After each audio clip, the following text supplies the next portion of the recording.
কল্পনা করুন একটি অদ্ভুত লম্বা কবর, এতটাই লম্বা যে দূর থেকে দেখলে মনে হয় যেন মাটির বুক চিরে কোনো বিশাল দেহ সেখানে শুয়ে আছে। চারপাশে দাঁড়িয়ে আছে বনি ইসরায়েলের বহু মানুষ, সবার চোখে বিস্ময়, মনে অজানা কৌতূহল, কারণ সেই কবরের পাশে দাঁড়িয়ে আছেন আল্লাহর মহান নবী হজরত ঈসা আলাইহিসসালাম।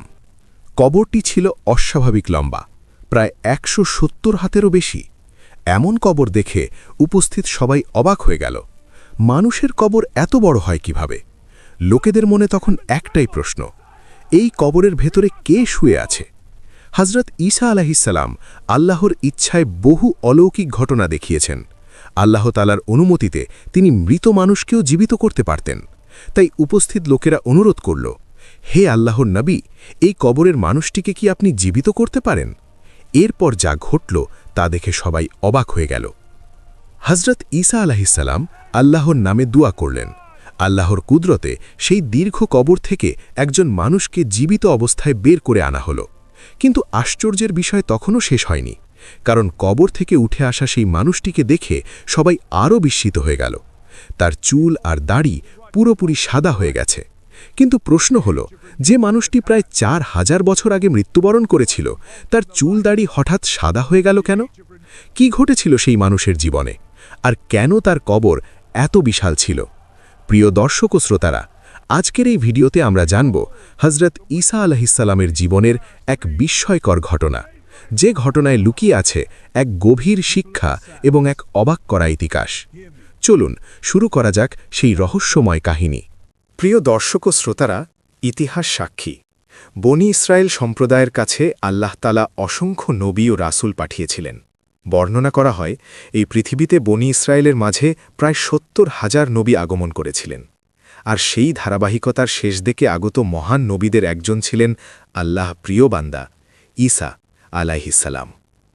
যখন হজরত ঈসা আলাইহিসসালাম তার কওমকে আল্লাহর পথে আহ্বান জানাতে শুরু করলেন, তখন তিনি তাদের বললেন, হে বনি ইসরায়েল সম্প্রদায়, তোমরা আল্লাহকে একমাত্র উপাস্য হিসাবে গ্রহণ করো এবং তার পথে ফিরে আসো।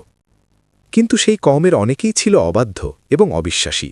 তারা সহজে সত্য মেনে নিতে চাইত না। তখন তাদের মধ্য থেকে একজন ব্যক্তি সামনে এগিয়ে এসে বলল, হে আল্লাহর নবী ঈসা, আমরা তোমার কথা শুনতে প্রস্তুত। আমরা তোমার হাতে হাত রেখে কালেমা পড়ে আল্লাহর দ্বীনে প্রবেশ করব, কিন্তু আমাদের একটি শর্ত আছে। এই কথা শুনে হজরত ঈসা আলাইহিসসালাম শান্ত কণ্ঠে বললেন, বলো, তোমাদের শর্ত কি? তখন বনি ইসরায়েলের লোকেরা বলল, হে ঈসা, আমরা শুনেছি আল্লাহর অনুমতিতে তুমি অনেক মৃত মানুষকে জীবিত করেছ। তাই আমরা চাই তুমি আমাদের সামনে আরেকজন মৃত মানুষকে জীবিত করে দেখাও। তখন আমরা নিশ্চিত হব যে তুমি সত্যিই আল্লাহর পক্ষ থেকে প্রেরিত নবী। হজরত ঈসা আলাইহিসসালাম তাদের দিকে তাকিয়ে বললেন, তোমরা কাকে জীবিত দেখতে চাও? তখন তারা এক বিস্ময়কর নাম উচ্চারণ করল। তারা বলল, আমরা চাই তুমি জীবিত করো মহান নবী নূহ আলাইহিসসালামের পুত্র শামকে।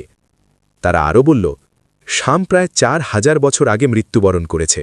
যদি তুমি তার কবরের কাছে গিয়ে তাকে আমাদের সামনে জীবিত করে দেখাতে পারো, তাহলে আমরা সবাই তোমার হাতে হাত রেখে কালেমা পড়ে ইসলাম ধর্মগ্রহণ করব।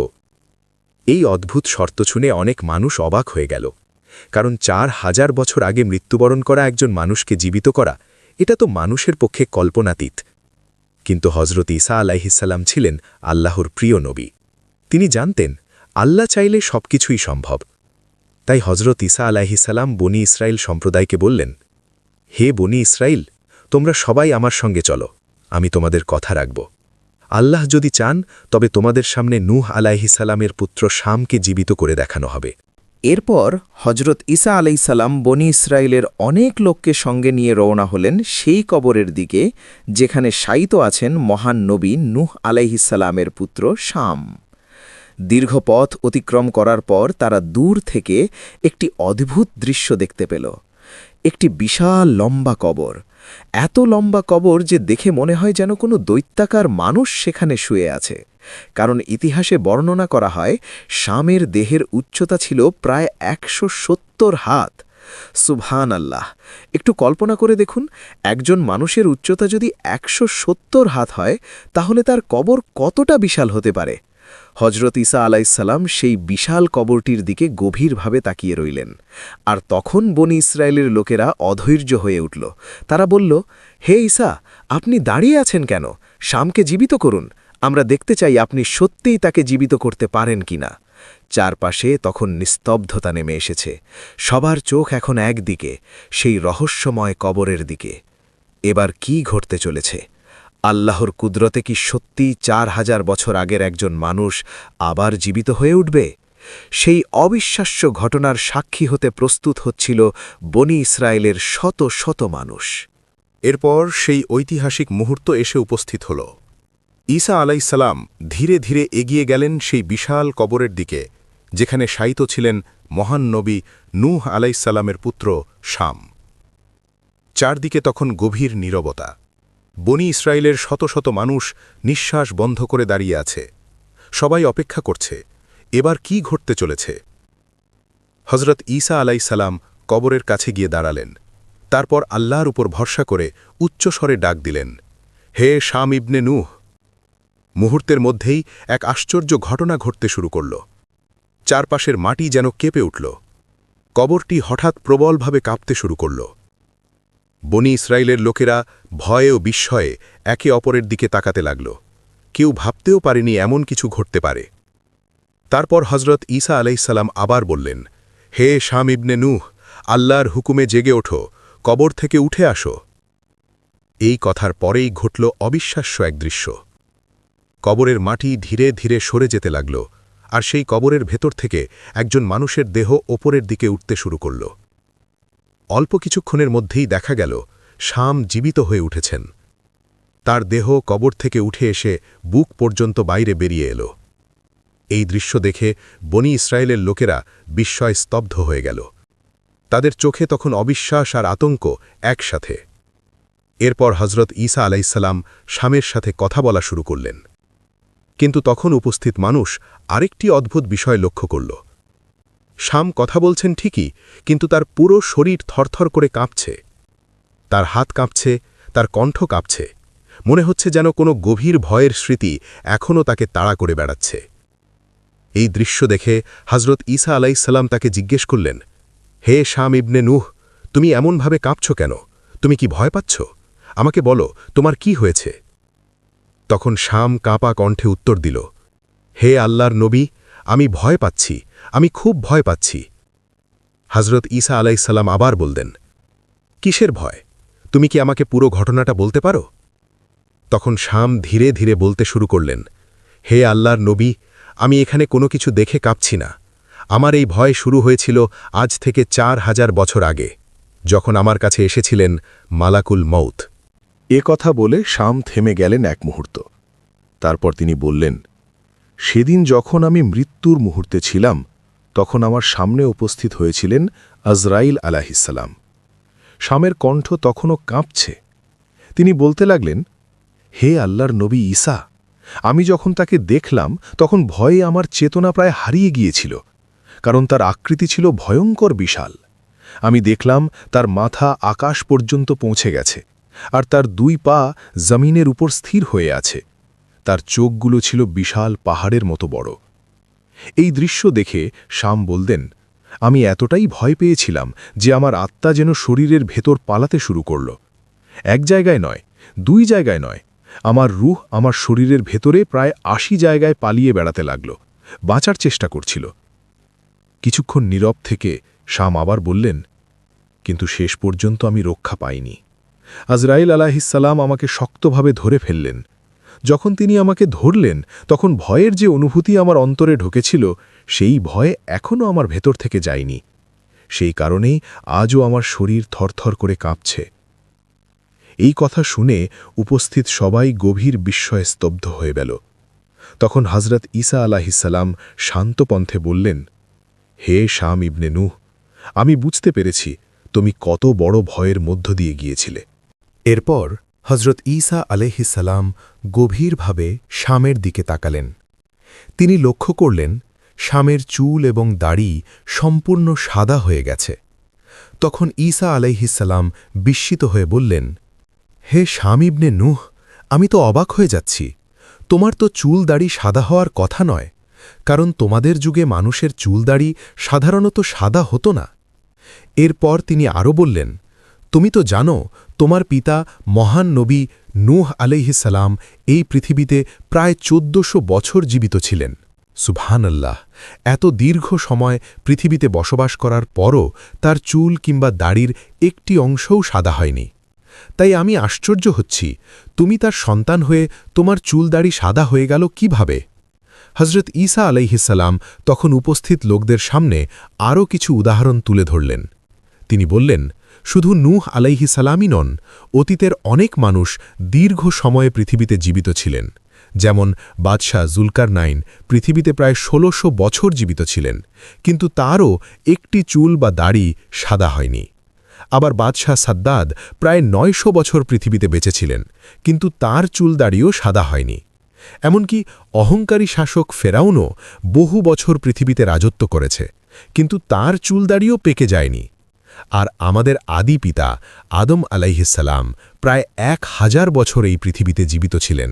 সুবহানাল্লাহ, এত দীর্ঘ সময় জীবিত থাকার পরও তার চুল দাড়ির একটি অংশও সাদা হয়নি।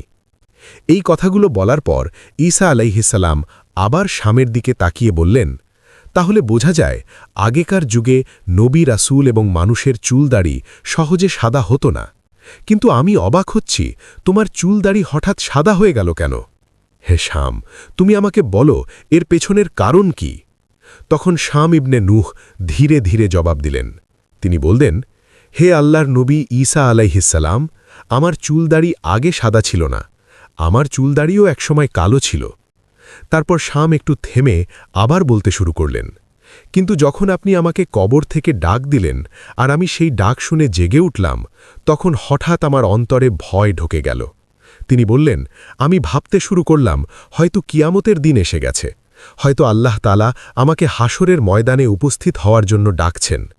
এই চিন্তা মনে আসতেই তার কণ্ঠ আরও কেঁপে উঠল। শাম বললেন, আমি ভয়ে কাঁপতে শুরু করলাম, কারণ কিয়ামতের ময়দানে আমাকে আমার পুরো জীবনের হিসাব দিতে হবে। আমি ভাবতে লাগলাম, আমি আল্লাহর সামনে কি জবাব দেব? আমার জীবনের সব কাজের হিসাব যদি দিতে হয়, তখন আমার অবস্থা কি হবে?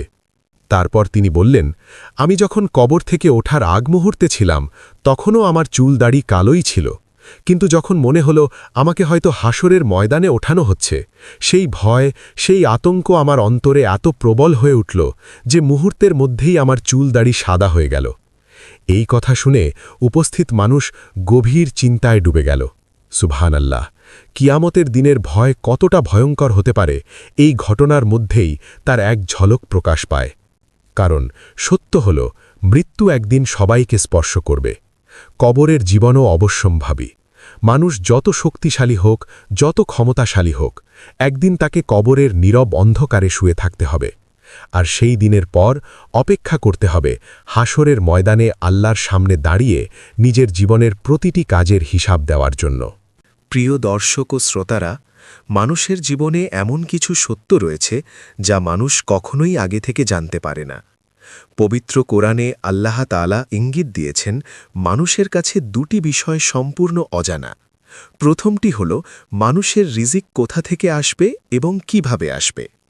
এই জ্ঞান মানুষের হাতে দেওয়া হয়নি।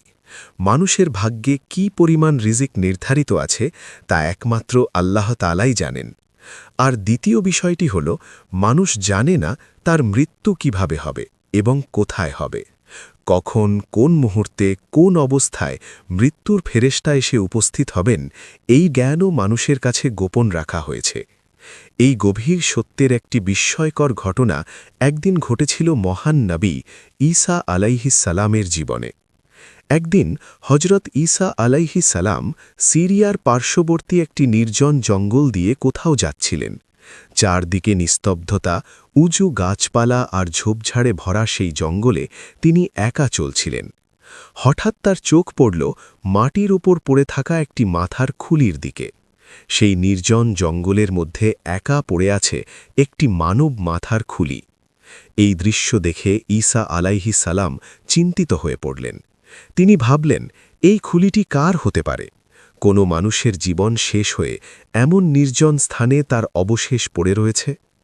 এই রহস্য জানার জন্য তিনি আল্লাহ তাআলার কাছে দোয়া করলেন। তিনি বললেন, হে আল্লাহ, আমি জানতে চাই এই মাথার খুলিটি কার।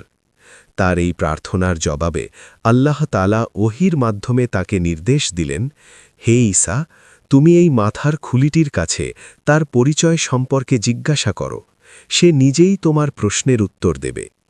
এই নির্দেশ পাওয়ার পর ঈসা আলাইহিস সালাম সেই খুলিটির দিকে তাকিয়ে প্রশ্ন করলেন, হে মাথার খুলি, তুমি তোমার পরিচয় আমাকে জানাও। তারপর ঘটল এক অবিশ্বাস্য ঘটনা। হঠাৎ সেই নীরব খুলিটির ভেতর থেকে শব্দ ভেসে উঠল, লা ইলাহা ইল্লাল্লাহ, ঈসা রুহুল্লাহ। এই শব্দ শুনে বোঝা গেল আল্লাহর ইচ্ছায় সেই খুলি কথা বলছে। এরপর খুলিটি বলল, হে আল্লাহর নবী, আপনি কি জানতে চান, আমাকে প্রশ্ন করুন। তখন ঈসা আলাইহিস সালাম তাকে কয়েকটি প্রশ্ন করলেন।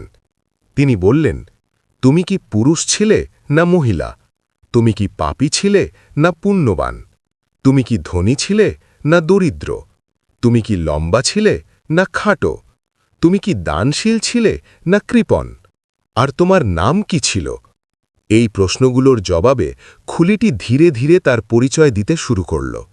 সে বলল, হে আল্লাহর নবী, আমি দুনিয়াতে একজন শক্তিশালী বাদশা ছিলাম।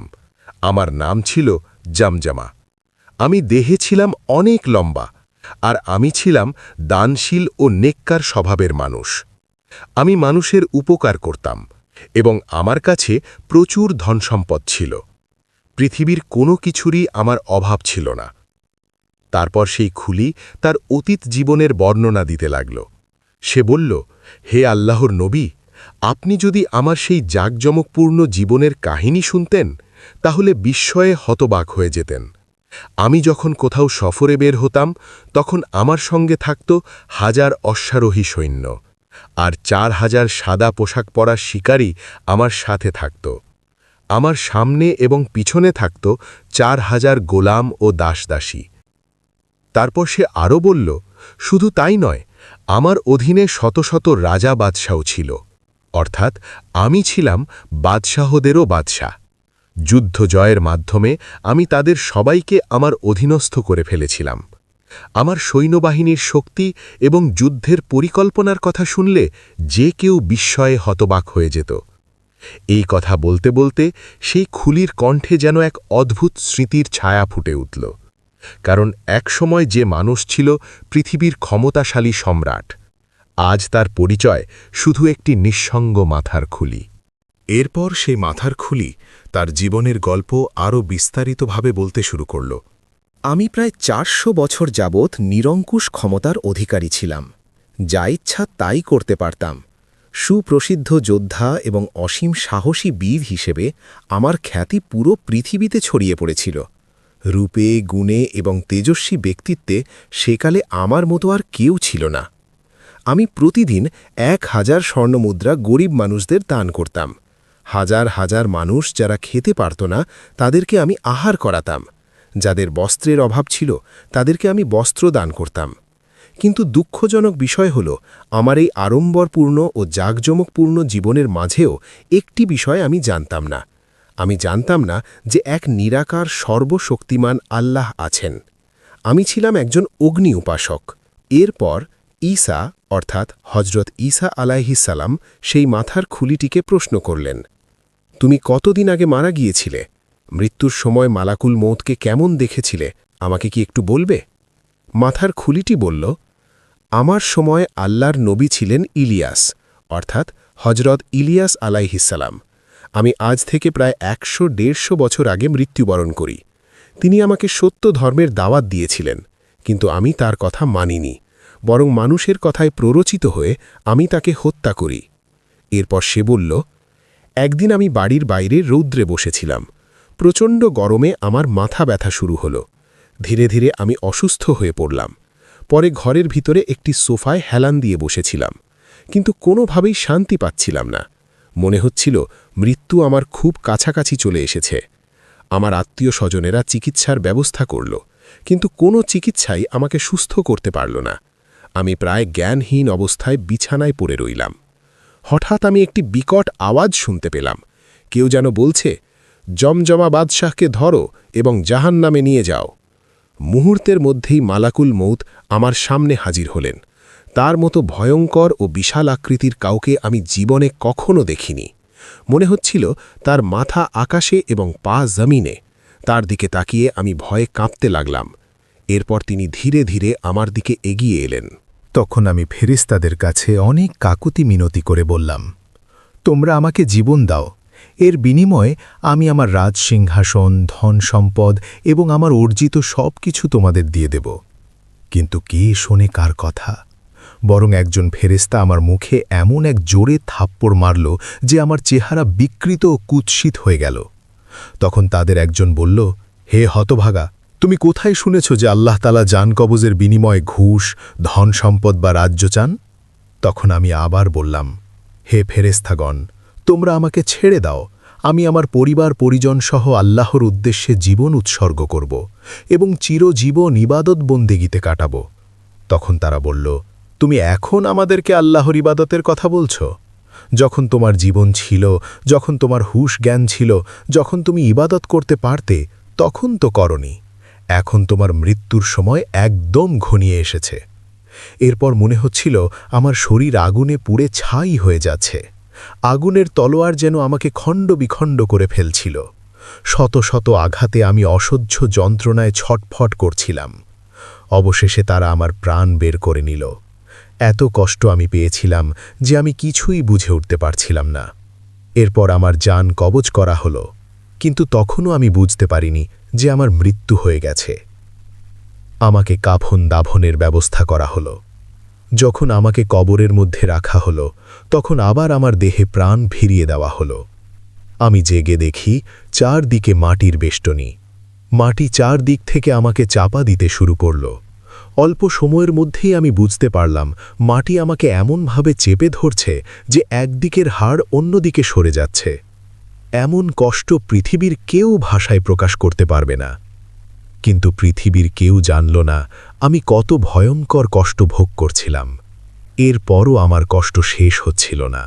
এরপর পার্থিব জীবনের দুই ফেরেশতা কিরামন কাতিবিন উপস্থিত হল। তারা বলল, দুনিয়াতে তুমি যত ভালো মন্দ কাজ করেছ, এখন তার ফল তোমাকে ভোগ করতে হবে। এরপর এলো আরও দুই ভয়ঙ্কর ফেরেশতা, মুনকার এবং নাকির। তারা এত ভয়ঙ্কর রূপে আমার সামনে উপস্থিত হল যে এর চেয়ে ভয়ঙ্কর কিছু পৃথিবীতে থাকতে পারে এটা আমার কখনো মনে হয়নি। তারা এসে আমাকে গর্দান ধরে উঠিয়ে বসালো এবং জিজ্ঞাসা করল, বলো তোমার প্রতিপালক কে? আমি এত ভয়ে ছিলাম যে কি বলবো বুঝতে পারছিলাম না। তাদেরকে খুশি করার জন্য ভুল করে বললাম, তোমরাই আমার প্রতিপালক। এ কথা বলা মাত্র তারা আগুনের গদা দিয়ে এমনভাবে আঘাত করল যে আমি যেন আগুনে ভস্ম হয়ে গেলাম। কিন্তু আশ্চর্যের বিষয়, তবুও আমার প্রাণ বের হল না। আমি সব কিছু দেখতে ও শুনতে পাচ্ছিলাম। তারপর তারা আবার আমার দেহকে ঠিক করে বলল, বলো তোমার ধর্ম কি ছিল? আমি আবারও কোনো সঠিক উত্তর দিতে পারলাম না। তখন তারা কঠোরভাবে জিজ্ঞাসা করল, বলো তোমার নবী কে ছিলেন? আমি আতঙ্কে তাদেরকে খুশি করার জন্য আবার বললাম, তোমরাই আমার নবী। এই কথা শোনামাত্র তারা আবার আগুনের গদা দিয়ে আমাকে আঘাত করল। আমার দেহ ছিন্ন ভিন্ন হয়ে গেল, হাড় মাংস চূর্ণ বিচূর্ণ হয়ে গেল। তখন আমার মনে হচ্ছিল, যদি আমার এই আর্তনাদ পৃথিবীর কেউ শুনতে পেত, তাহলে সে হয়তো সংসার ত্যাগ করে পালিয়ে যেত অথবা পাগল হয়ে যেত। সে বলল, হে আল্লাহর নবী, আমার কবরের একদিনের আজাব আমার কাছে মনে হয়েছে যেন আমার 400 বছরের জাঁকজমকপূর্ণ জীবনের সব কিছুই তুচ্ছ ছিল। এরপর সেই ফেরেশতারা অসহ্য আজাব দিয়ে চলে গেল এবং বলল, তোমার উপর আল্লাহর আজাব স্থায়ীভাবে চলতে থাকুক। সেখানে আমাকে আজাব দেওয়ার জন্য কোনো কিছুর অভাব ছিল না, সব ধরনের ভয়ঙ্কর উপকরণ ছিল। এরপর আবার দুই ফেরেশতা এসে আমাকে ধরে আকাশের দিকে নিয়ে গেল। অন্ধকার থেকে বের হয়ে আকাশের দিকে উঠতে উঠতে আমার মনে কিছুটা স্বস্তি এলো। আমি ভাবলাম, হয়তো এবার আমার শাস্তি শেষ হল। কিন্তু না, হঠাৎ অদৃশ্য থেকে একটি আওয়াজ শোনা গেল, এই পাপীকে জাহান্নামে নিয়ে যাও। তখন জাহান্নামের দায়িত্বপ্রাপ্ত ফেরেশতা মালিক বলল, একে আগুনের শিকল দিয়ে বেঁধে দাও। আদেশ পাওয়া মাত্র কয়েকজন ফেরেশতা আমাকে আগুনের শিকল দিয়ে বেঁধে ফেলল। এরপর তারা আমাকে এমন একটি বিছানায় শুইয়ে দিল যা সম্পূর্ণ আগুন দিয়ে তৈরি ছিল। তারা আমার শরীরের চামড়া টেনে খুলে ফেলল এবং সেটিকে প্রায় ৭০ গজ দূরে নিয়ে গেল। এরপর আমাকে এমন একটি জায়গায় নিক্ষেপ করা হলো যেখানে চারদিকে বিষাক্ত সাপ ও বিচ্ছুতে ভরা ছিল। তাদের এক একটি ছোবলে মনে হচ্ছিল যেন আমার মাথা থেকে মগজ বের হয়ে যাচ্ছে। সাপ ও বিচ্ছুগুলো ভয়ঙ্করভাবে আমাকে কামড়াতে লাগল, আর চারদিকে আগুন দাউ দাউ করে জ্বলছিল। একদিকে আগুনের অসহ্য দহন, অন্যদিকে বিষাক্ত সাপের ছোবল। আমি বারবার জ্ঞান হারিয়ে ফেলছিলাম, কিন্তু কিছুক্ষণ পর আবার আমাকে জীবিত করা হচ্ছিল, যেন নতুন করে আবার সেই যন্ত্রণা অনুভব করি। আমি জোরে চিৎকার করতে চেয়েছিলাম, কিন্তু আমার মুখ বন্ধ করে দেওয়া হয়েছিল, তাই আমি কোনো শব্দ করতে পারছিলাম না, শুধু অসহ্য যন্ত্রণায় ছটফট করছিলাম। এরপর ঈসা আলাইহিস সালাম সেই মাথার খুলিটিকে বললেন, হে জমজমা, তুমি আমাকে জাহান্নামের কিছু বর্ণনা দাও। তখন জমজমা বলল, হে আল্লাহর নবী, জাহান্নামের ৭টি দরজা আছে। সেই ৭টি দরজা হল সাইর, সাকার, জাহান্নাম, লাজা, হাবিয়া, জাহিম এবং হুতামা। এর মধ্যে হুতামা হল জাহান্নামের সবচেয়ে নিচের স্তর। হে আল্লাহর নবী, আপনি যদি দোজখবাসীদের অবস্থা দেখতেন তাহলে বুঝতে পারতেন কত ভয়ঙ্কর আযাব তাদের উপর নেমে আসছে। তাদের সামনে, পেছনে, ডানে, বামে, উপরে, নিচে, চারদিকে শুধু আগুনই জ্বলছে। আগুনে জ্বলতে জ্বলতে তাদের মুখ কয়লার মতো কালো হয়ে যাচ্ছে। তারা ক্রমাগত আর্তনাদ করছে, চিৎকার করছে, কিন্তু তাদের সেই আযাব থেকে রক্ষা করার কেউ নেই। একই সঙ্গে তারা প্রচণ্ড ক্ষুধা ও তৃষ্ণায় কষ্ট পাচ্ছে। তারা বারবার কিছু খেতে ও পান করতে চাইছে। তখন দোজখের ফেরেশতারা বলে, হে হতভাগারা, এখানে তোমাদের জন্য কোনো খাবার বা পানীয় নেই। তোমাদের খাবার ও পানীয় হল শুধু আগুন, কারণ এই আগুনের ইন্ধন তো তোমরাই ছিলে। এরপর জমজমা আবার বলল, হে আল্লাহর নবী, একসময় সেই ফেরেশতারা আমাকে তুলে নিয়ে একটি কাঁটায় ভরা গাছের নিচে নিয়ে গেল। সেই কাঁটায় ভরা গাছটির নাম ছিল জাক্কুম। তখন আমি ফেরেশতাদের কাছে কিছু খাবার প্রার্থনা করলাম। তারা আমাকে সেই কাঁটাযুক্ত একটি ফল খেতে দিল। প্রবল ক্ষুধার তাড়নায় আমি সেই ফলটি খেতে চেষ্টা করলাম, কিন্তু ফলটি মুখে দেওয়ার সাথে সাথেই তার কাঁটা আমার গলায় আটকে গেল। এটি এত বিষাক্ত ছিল এবং এত কষ্ট হচ্ছিল যে আমি বমি করতে চাইছিলাম, কিন্তু বমি করতে গিয়ে দেখি টাটকা রক্ত আমার মুখ থেকে বের হয়ে আসছে। তবুও সেই কাঁটাময় জাক্কুম ফল বের হচ্ছিল না। আমি সেটিকে বেরও করতে পারছিলাম না, আবার গিলতেও পারছিলাম না, গলায় আটকে ছিল। অসহ্য যন্ত্রণায় আমি ফেরেশতাদের কাছে বললাম, আমাকে একটু পানি দাও। ফেরেশতারা আমার কথা শুনল বটে, কিন্তু তারা আমাকে এমন উত্তপ্ত পানি দিল যে সেই পানি পান করার পর তা আমার শরীরের নাড়িভুড়ি গলিয়ে দিল এবং নিচ দিয়ে বের হয়ে গেল। আমার পায়ের তলা থেকে মাথা পর্যন্ত পুরো শরীর যেন আগুনে জ্বলতে লাগল। আমি সেই আগুন থেকে বাঁচার আশায় ফেরেশতাদের কাছে কিছু কাপড় চাইলাম। তখন তারা আমাকে বলল, হে হতভাগা, হে পাপিষ্ঠ, দুনিয়াতে তুমি এত বেশি পাপ করেছ যে তোমার জন্য এখানে কোনো সুব্যবস্থা নেই। তুমি তোমার সৃষ্টিকর্তা ও পালনকর্তার আদেশ মানোনি। দুনিয়াতে তার দেওয়া অসংখ্য নেয়ামত ভোগ করেছ, অথচ কখনো তা স্বীকার করনি। তুমি শিরকের কাজে লিপ্ত ছিলে। তোমার প্রতিপালকের প্রতি কোনো কৃতজ্ঞতা প্রকাশ করনি। তুমি বহু মানুষের ওপর জুলম ও নির্যাতন করেছ, অসংখ্য মানুষের হক নষ্ট করেছ। অতএব দুনিয়াতে যে পাপ কাজগুলো তুমি করেছিলে, এখন তার ফল তোমাকে ভোগ করতেই হবে। এখানে তোমার কোনো ইচ্ছার মূল্য নেই। অবশেষে তারা আমাকে একজোড়া আগুনের জুতা পরিয়ে দিল। সেই জুতা পরার সাথে সাথেই আগুনের শিখা আমার শরীরের ভেতর দিয়ে উঠে মগজ পর্যন্ত পৌঁছে নাক ও কান দিয়ে বের হয়ে যাচ্ছিল। এই ভয়ঙ্কর বর্ণনা শোনার পর হজরত ঈসা আলাইহিস সালাম বললেন, হে জমজমা, বলো আমি এখন তোমার জন্য কি করতে পারি। তখন সে বলল, হে আল্লাহর নবী, আপনি আমার জন্য আল্লাহর কাছে দোয়া করুন, আমি যেন আবার দুনিয়াতে ফিরে আসতে পারি। যদি আমি আবার দুনিয়াতে ফিরে যেতে পারি তবে আমি আল্লাহর একজন নিষ্ঠাবান বান্দা হয়ে যাব এবং সারা জীবন তার ইবাদত বন্দেগীতে কাটাব। আমি সৎ ও সঠিক পথে চলব। এরপর ঈসা আলাইহিস সালাম আল্লাহর কাছে মোনাজাত করলেন, হে আল্লাহ, আপনি পরম দয়ালু ও ক্ষমাশীল, আপনি দয়া করে এই ব্যক্তিটিকে আবার দুনিয়াতে পাঠিয়ে দিন এবং তার অপরাধগুলো ক্ষমা করে দিন।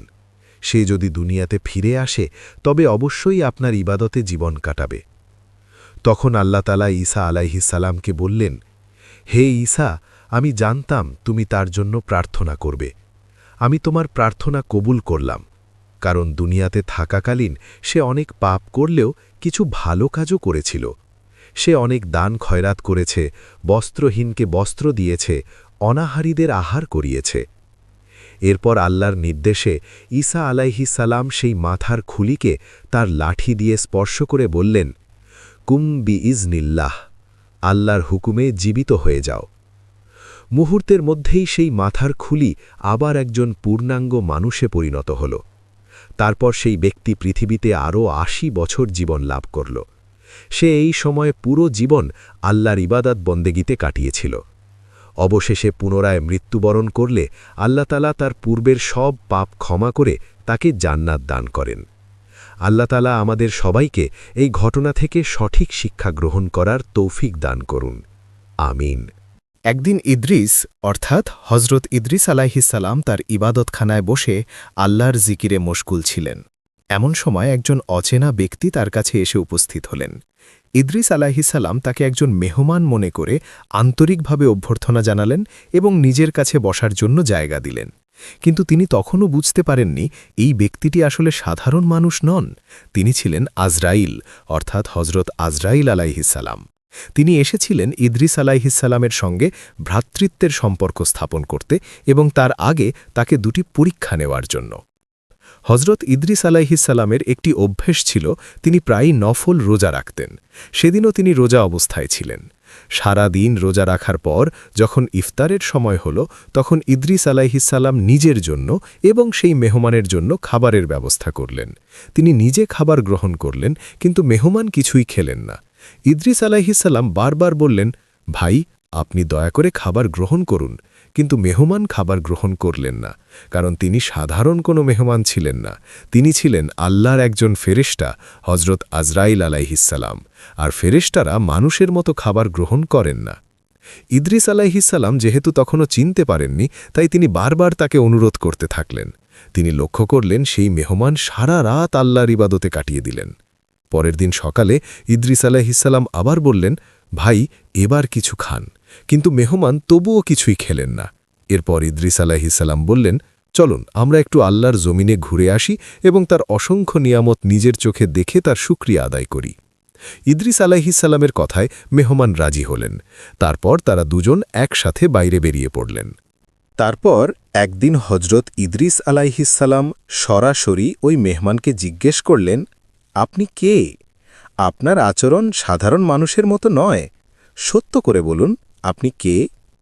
তখন সেই ব্যক্তি মুচকি হাসলেন এবং বললেন, হে আল্লাহর নবী, আপনি ঠিকই বুঝেছেন, আমি সাধারণ মানুষ নই, আমি আল্লাহ তাআলার ফেরেশতা, মালাকুল মউত হজরত আজরাইল আলাইহিসসালাম। এই কথা শুনে হজরত ইদ্রিস আলাইহিসসালাম বিস্মিত হয়ে গেলেন। তিনি বললেন, আপনি আমার কাছে কেন এসেছেন? হজরত আজরাইল আলাইহিসসালাম বললেন, আমি আল্লাহ তাআলার নির্দেশে আপনার সাথে ভ্রাতৃত্বের সম্পর্ক স্থাপন করতে এসেছি, আর আপনাকে দুইটি বিষয়ে পরীক্ষা করার জন্যও এসেছিলাম। তিনি বললেন, প্রথম পরীক্ষা ছিল মানুষের সম্পদের প্রতি আপনার লোভ আছে কিনা, তাই আমি আপনাকে অন্যের বাগান থেকে ফল খেতে বলেছিলাম এবং মাঠের ছাগল জবাই করতে বলেছিলাম, কিন্তু আপনি আল্লাহর বিধান মেনে হারাম থেকে নিজেকে দূরে রেখেছেন। এরপর হজরত ইদ্রিস আলাইহিসসালাম বললেন, হে আজরাইল, আপনার সাথে যেহেতু আমার বন্ধুত্ব হয়েছে, আমার একটি ইচ্ছে আছে। আজরাইল আলাইহিসসালাম বললেন, বলুন হে আল্লাহর নবী, আপনার ইচ্ছে কি? হজরত ইদ্রিস আলাইহিসসালাম বললেন, আমি জানতে চাই মৃত্যুর স্বাদ কেমন। আপনি কি কিছুক্ষণের জন্য আমার প্রাণ কবচ করতে পারেন, তারপর আবার ফিরিয়ে দেবেন? প্রথমে আজরাইল আলাইহিসসালাম বললেন, এটা তো আল্লাহর অনুমতি ছাড়া সম্ভব নয়। তারপর তিনি আল্লাহ তাআলার কাছে অনুমতি প্রার্থনা করলেন। আল্লাহ তাআলা অনুমতি দিলেন। তখন আজরাইল আলাইহিসসালাম হজরত ইদ্রিস আলাইহিসসালামের প্রাণ কবচ করলেন। কিছুক্ষণ পরে আল্লাহর হুকুমে আবার তার প্রাণ ফিরিয়ে দিলেন। জীবিত হওয়ার পর হজরত ইদ্রিস আলাইহিসসালাম বললেন, সুবহান আল্লাহ, মৃত্যুর কষ্ট সত্যিই অনেক কঠিন। এরপর তার মনে আরেকটি ইচ্ছে জাগল। তিনি বললেন, হে আজরাইল, আমি জান্নাত এবং জাহান্নাম দেখতে চাই। আবারও আল্লাহর অনুমতিতে আজরাইল আলাইহিসসালাম তাকে সাথে নিয়ে গেলেন। প্রথমে তিনি জাহান্নাম দেখলেন। তার ভয়াবহ আগুন, শাস্তি এবং কঠোরতা দেখে তিনি কেঁপে উঠলেন। এরপর তাকে জান্নাত দেখানো হল। জান্নাতের সৌন্দর্য, নিয়ামত এবং শান্তি দেখে তিনি মুগ্ধ হয়ে গেলেন। বর্ণনা আছে, এরপর আল্লাহ তাআলা হজরত ইদ্রিস আলাইহিসসালামকে বিশেষ মর্যাদা দান করেন এবং তাকে আকাশে উঁচু মর্যাদায় স্থান দেন। কোরআনে আল্লাহ তাআলা বলেন, আমি তাকে উচ্চ মর্যাদায় উন্নীত করেছি। সূরা মারিয়াম 57। এই ঘটনাটি আমাদের একটি বড় শিক্ষা দেয়। মানুষের সম্পদের প্রতি লোভ না করা, হারাম থেকে বেঁচে থাকা এবং সবসময় আল্লাহর আদেশ মেনে চলাই একজন প্রকৃত মুমিনের গুণ। তখন হজরত আজরাইল আলাইহিসসালাম বললেন, হে আল্লাহর নবী হজরত ইদ্রিস আলাইহিসসালাম, আপনি শুনে রাখুন, আমি আজ পর্যন্ত যত মানুষের জান কবচ করেছি, এত সহজে কারো জান কবচ করিনি। আমি খুবই সহজভাবে আপনার জান কবচ করেছি। তারপরও যদি এতে আপনার কষ্ট হয়ে থাকে, তবে আমি আপনার কাছে ক্ষমা প্রার্থী। দয়া করে আপনি আমাকে ক্ষমার দৃষ্টিতে দেখবেন। তখন হজরত ইদ্রিস আলাইহিসসালাম বললেন, হে মালাকুল মৌত, আপনি তো আমাকে ইচ্ছা করে কষ্ট দেননি, তাই আপনাকে আমার কাছে ক্ষমা চাইতে হবে না। যাই হোক, যখন হজরত ইদ্রিস আলাইহিসসালামের জান কবচ করা হলো এবং পরে আবার তার শরীরে রূহ ফিরিয়ে দেওয়া হলো, তখন তিনি হজরত আজরাইল আলাইহিসসালামকে বললেন, ভাই, আমার উদ্দেশ্য ছিল আমার জান কবচ করার মাধ্যমে আমি মৃত্যুর স্বাদ অনুভব করব। এতে করে আমি আল্লাহ তাআলার ইবাদতের প্রতি আরও বেশি মনোযোগী হতে পারব। এখন যেহেতু আমি মৃত্যুর স্বাদ অনুভব করেছি, তাই আপনার কাছে আমার আরেকটি অনুরোধ আছে। মালাকুল মৌত বললেন, আপনার অনুরোধ কি? হজরত ইদ্রিস আলাইহিসসালাম বললেন, আপনি আল্লাহর কাছে আরেকটি ফরিয়াদ করুন, আমাকে যেন জাহান্নাম দেখার সুযোগ দেওয়া হয়। আমার মনে জাহান্নাম দেখার ইচ্ছা জেগেছে। যদি আমি জাহান্নাম নিজ চোখে দেখতে পারতাম, তাহলে জাহান্নামের ভয়ে আমি আল্লাহর ইবাদত ও বন্দেগীতে আরও বেশি মনোযোগী হতে পারতাম। এরপর হজরত আজরাইল আলাইহিসসালাম আল্লাহ তাআলার কাছে এই বিষয়ে অনুমতি প্রার্থনা করলেন। আল্লাহ তাআলা তাকে অনুমতি দিলেন যেন তিনি হজরত ইদ্রিস আলাইহিসসালামকে জাহান্নাম দেখিয়ে আনেন।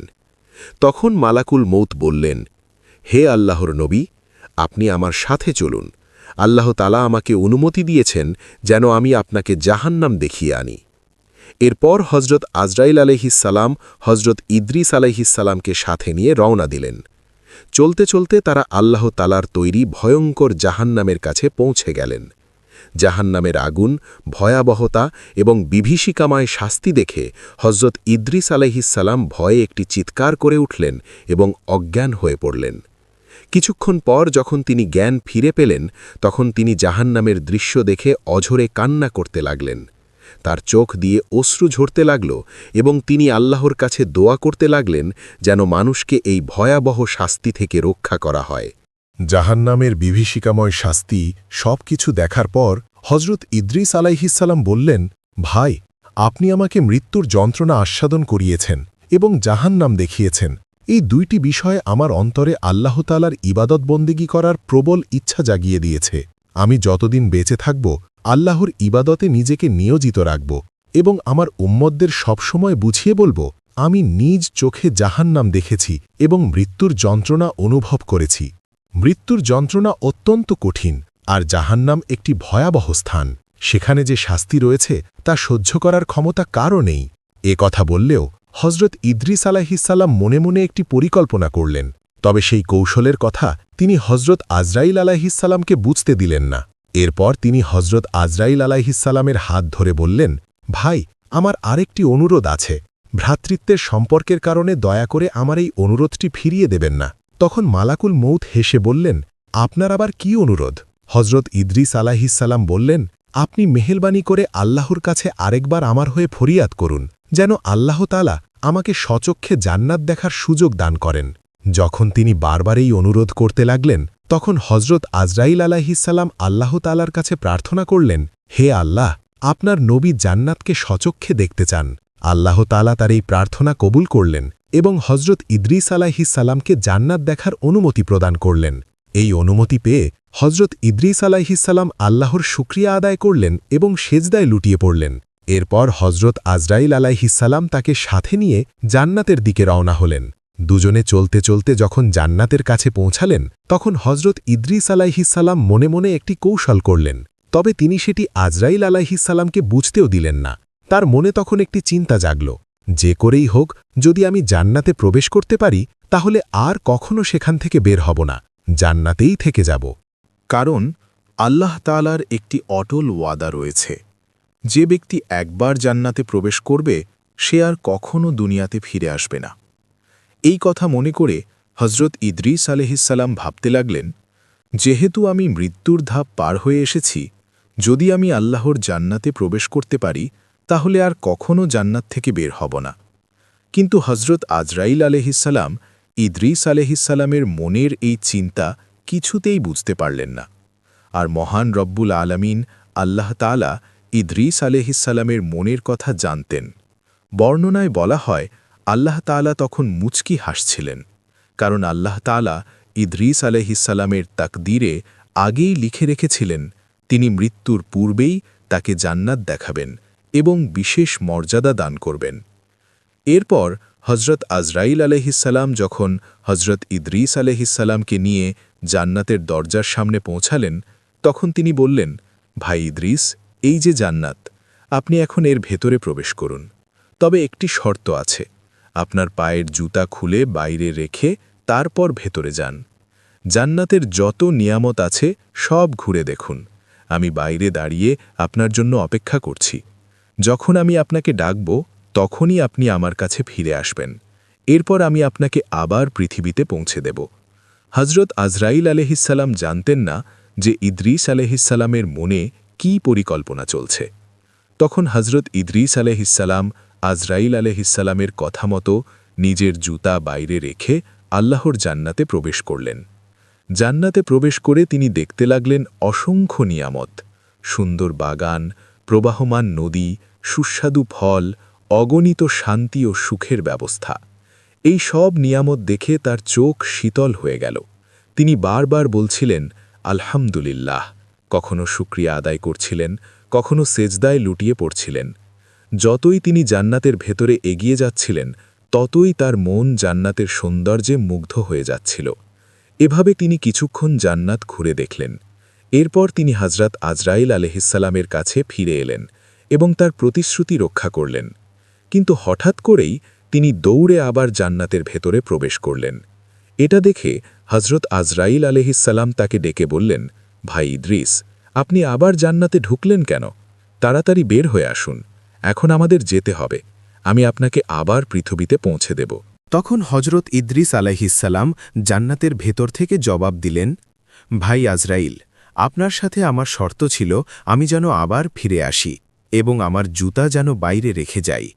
আমি আমার ওয়াদা অনুযায়ী জুতা বাইরে রেখে জান্নাতে প্রবেশ করেছি এবং জান্নাত ঘুরে দেখার পর আবার বাইরে এসে আপনার সাথে দেখা করেছি, অর্থাৎ আমি আপনার সাথে করা প্রতিশ্রুতি পূর্ণ করেছি। কিন্তু হয়তো আপনি একটি কথা ভুলে গিয়েছেন। আল্লাহ তাআলা বলেছেন, প্রত্যেক প্রাণী একবার মৃত্যুর স্বাদ গ্রহণ করবে, আর জান্নাতে যাওয়ার আগে জাহান্নামও দেখানো হয়। আমি তো একবার মৃত্যুর স্বাদ গ্রহণ করেছি এবং জাহান্নামও দেখেছি। এরপর জান্নাত থেকে বের হয়ে আপনাকে দেওয়া প্রতিশ্রুতিও পালন করেছি। তাই এখন আমি আর জান্নাত থেকে বের হব না। আপনি চাইলে আপনার কাজে চলে যেতে পারেন। যখন হজরত ইদ্রিস আলাইহিসসালাম জান্নাত থেকে বের হতে অস্বীকৃতি জানালেন, তখন হজরত আজরাইল আলাইহিসসালাম চিন্তায় পড়ে গেলেন। তিনি বুঝতে পারছিলেন না এখন কি করা উচিত। অতঃপর তিনি আল্লাহ তাআলার কাছে আরজ করলেন, হে আল্লাহ, আপনার নির্দেশেই আমি তাকে দুনিয়া থেকে জান্নাতে নিয়ে এসেছি। সে জান্নাত ঘুরে দেখেছে, কিন্তু এখন সে আর জান্নাত থেকে বের হতে রাজি নয়। হে আল্লাহ, এখন আমি কি করব? আপনি আমাকে নির্দেশ দিন। তখন আল্লাহ তাআলা বললেন, হে আজরাইল, তুমি তোমার কাজে চলে যাও। ইদ্রিসকে জান্নাতেই থাকতে দাও, কারণ আমি তার তাকদিরে এভাবেই লিখে রেখেছি। সে এভাবেই জান্নাতে আসবে এবং জান্নাতেই থাকবে। আল্লাহ তাআলার এই হিকমত বুঝতে পেরে হজরত আজরাইল আলাইহিসসালাম হাসলেন। এরপর তিনি হজরত ইদ্রিস আলাইহিসসালামকে সালাম জানিয়ে বিদায় নিলেন এবং নিজের দায়িত্ব পালনের জন্য চলে গেলেন। এরপর থেকে হজরত ইদ্রিস আলাইহিসসালাম আল্লাহ তাআলার জান্নাতে শান্তি ও সুখের সাথে বসবাস করতে লাগলেন। আমিন। প্রিয় ভাই ও বোনেরা, ভিডিওটি যদি আপনাদের ভালো লেগে থাকে তাহলে অবশ্যই একটি লাইক দিয়ে আমাদের উৎসাহিত করবেন। আপনার মূল্যবান মতামত কমেন্টে জানাতে ভুলবেন না। আর ইসলামিক ইতিহাস ও জ্ঞানভিত্তিক এমন ভিডিও আরও দেখতে চাইলে ভিডিওটি শেয়ার করে ছড়িয়ে দিন আপনার বন্ধু ও পরিবারের মাঝে। আপনারা দেখছেন আমাদের প্রিয় চ্যানেল জার্নি বাই ইসলাম বাংলা। আলহামদুলিল্লাহ, আপনাদের ভালোবাসা ও দোয়ায় আজ আমাদের পরিবার 15,000-এরও বেশি সদস্য নিয়ে এগিয়ে চলেছে। ইনশাআল্লাহ আপনাদের সহযোগিতা ও সমর্থন থাকলে আমরা আরও অনেক দূর এগিয়ে যেতে পারব। তাই আমাদের এই দাওয়ার যাত্রায় পাশে থাকুন, সাবস্ক্রাইব করে যুক্ত থাকুন এবং নোটিফিকেশন অন করে রাখুন। একটি গুরুত্বপূর্ণ বিষয় জানিয়ে রাখি, এই ভিডিওতে ব্যবহৃত সকল ভিডিও ফুটেজ, ছবি ও ভিজুয়াল উপস্থাপনাগুলো শুধুমাত্র বিষয়টি সহজভাবে বোঝানোর উদ্দেশ্যে ব্যবহার করা হয়েছে। বাস্তবতার সাথে এগুলোর কোনো প্রত্যক্ষ মিল নেই, তাই অনুগ্রহ করে এগুলোকে বাস্তব দৃশ্য হিসেবে গ্রহণ করবেন না। ভিডিওতে যদি অনিচ্ছাকৃতভাবে কোনো ভুল বা ত্রুটি হয়ে থাকে তাহলে ক্ষমার দৃষ্টিতে দেখবেন। আমরা সর্বোচ্চ চেষ্টা করি সহি ও নির্ভরযোগ্য তথ্য উপস্থাপন করতে। আপনাদের গঠনমূলক পরামর্শ আমাদের কাজকে আরও উন্নত করে। আর অবশ্যই জানাবেন আপনি কোন দেশ থেকে আমাদের ভিডিও দেখছেন। কমেন্টে লিখে জানান। আমরা আপনাদের প্রতিটি মূল্যবান মতামত পড়ি এবং উত্তর দেওয়ার চেষ্টা করি। আল্লাহ তাআলা আমাদের সবাইকে সুস্থ রাখুন, নিরাপদ রাখুন, ঈমানের উপর অটল রাখুন এবং দীর্ঘ হায়াত দান করুন। আজকের মতো এখানেই বিদায় নিচ্ছি। সকলের জন্য রইল আন্তরিক দোয়া। আল্লাহ হাফেজ।